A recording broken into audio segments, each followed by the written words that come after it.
Habits സ്വീകരിക്കാൻ നമ്മുടെ തലച്ചോറിനെ എങ്ങനെ ട്രെയിൻ ചെയ്യിപ്പിക്കാൻ നമുക്ക് നോക്കിയാലോ. ഒരാളുടെ സക്സസിന്റെ പുറകെ ഒരുപാട് ഹാർഡ് വർക്കും അതേപോലെ തന്നെ ഗുഡ് ഹാബിറ്റ്സും ആണ് മെയിൻ ഒരു റീസൺ വരുന്നത്. അപ്പൊ നമുക്ക് എങ്ങനെ നമ്മുടെ തലച്ചോറിനെ ഇത് ട്രെയിൻ ചെയ്യിപ്പിക്കാന്ന് ഞാൻ പറഞ്ഞുതരാം. ഒന്നാമത്, start small and be consistent. ചെറുതായാലും വലുതായാലും അതൊരു സ്ഥിരതയോടുകൂടി കണ്ടിന്യൂ ചെയ്യാൻ ശ്രമിക്കുക. അത് മാത്രമല്ല, ഒരു കാര്യത്തിൽ മാത്രം ശ്രദ്ധ കേന്ദ്രീകരിച്ച് അത് എങ്ങനെയെങ്കിലും നടപ്പാക്കാൻ നോക്കുക. പിന്നെ മറക്കണ്ട, കൺസിസ്റ്റൻസി ഇസ് ദ കീ.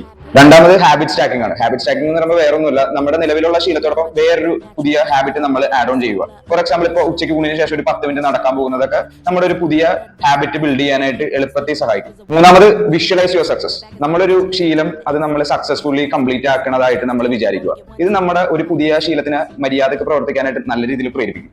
നാലാമത്, റിവാർഡ് യുവർ സെൽഫ്. നിങ്ങളൊരു പുതിയ ഹാബിറ്റ് ഓർ നിങ്ങൾ ചെയ്തുകൊണ്ടിരിക്കുന്ന ഹാബിറ്റ് സക്സസ്ഫുള്ളി കംപ്ലീറ്റ് ആക്കിയ നിങ്ങൾ നിങ്ങളെ തന്നെ റിവാർഡ് ചെയ്യുക. അതായത് ഒരു 10 പുഷപ്പ് നിങ്ങൾ ആദ്യമായിട്ട് നിങ്ങൾ കംപ്ലീറ്റ് ചെയ്തിട്ടുണ്ടെങ്കിൽ നിങ്ങൾ നിങ്ങളെ തന്നെ നല്ല രീതിയിൽ ട്രീറ്റ് ചെയ്യാൻ ശ്രമിക്കുക. അഞ്ചാമത്, റിമൂവ് ഡിസ്ട്രാക്ഷൻസ്. നമ്മൾ പുതിയൊരു ശീലം തുടങ്ങാൻ നേരത്തെ എന്തെങ്കിലും തടസ്സം വരും എന്ന് തോന്നുവാണെങ്കിൽ അത് നമ്മൾ പരമാവധി നമ്മൾ ഒഴിവാക്കാൻ ശ്രമിക്കുക. അത് പുതിയൊരു ശീലം കെട്ടിപ്പടുക്കുന്നത് എളുപ്പം. ആറാമത്, ട്രാക്ക് യുവർ ഹാബിറ്റ്സ്. നിങ്ങളുടെ ഒരു ശീലം അല്ലെങ്കിൽ ഒരു ഇംപ്രൂവ്മെന്റ് നിങ്ങൾ ട്രാക്ക് ചെയ്യാൻ ശ്രമിക്കുക. ഇത് നമ്മളെ നല്ല റെസ്പോൺസിബിൾ ആക്കും. പിന്നെ അത് മാത്രമല്ല, ചെറിയ പുരോഗതിയൊക്കെ കാണുന്നത് നമ്മുടെ മുന്നോട്ടുള്ള ജേണി ഈസി ആക്കും. Number 7, be patient and forgiving. നമുക്കിപ്പോ ഒരു പുതിയ ശീലം നാളെ തന്നെ ചെയ്യാൻ പറ്റിയില്ലെന്ന് കണ്ട് നമ്മളെ കുറ്റപ്പെടുത്താണ്ട് നമ്മളോട് ക്ഷമയും ദയൊക്കെ കാണിക്കുക.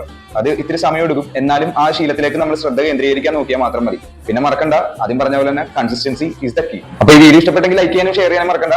അതേപോലെ ചാനൽ ഇഷ്ടപ്പെട്ട ഒന്ന് സബ്സ്ക്രൈബ് അടിച്ചാൽ ഇതേപോലത്തുള്ള ഇൻഫോർമേറ്റീവ് വീഡിയോസ് നിങ്ങളിലേക്ക് എത്തും.